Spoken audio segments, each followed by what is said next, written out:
This week's Torah portions of Vayakhel and Pekudei put into motion the actual building of the Mishkan, of the tabernacle. We've actually spent 4 of the last 5 Torah portions on the tabernacle, showing its importance. This Shabbat, there is an additional reading, the last of the 4 readings that we read before the holiday of Pesach. It's known as Parshat HaChodesh, the Shabbat of renewal. We read the section from Exodus, which talks about the Passover Seder, but also talks about the setting up of a calendar. In fact, this is the first mitzvah that is given to the Jewish people. There are 3 commandments that are given and are described in the book of Genesis: be fruitful and multiply, having a bris, and not to eat the sinew vein. But this is the first mitzvah that is actually given to the Jewish people. The medieval commentator Rashi asks the question, why did the Torah begin with Genesis? Should the Torah have not really begun here in Exodus with this special portion?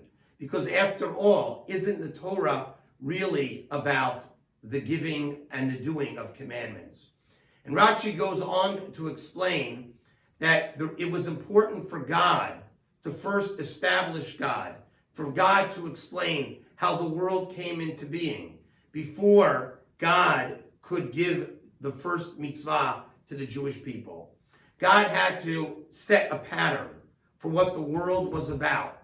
And then only after that point would it be possible for God to give this first mitzvah to the Jewish people. As we read these words this Shabbat, it also gives us an opportunity to think about, why is it important for a people to have a calendar? It's important for people to have a calendar because it means that a people is free. It's important for a people to have a calendar because you're able to control your own time.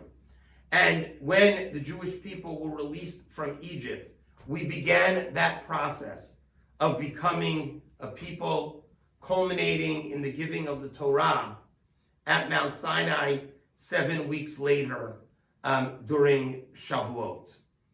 Although this Shabbat we will not be able to be together physically, we will have a service on Friday night at 6 p.m., Mincha and Kabbalat Shabbat, and you'll be able to reach us through Facebook Live.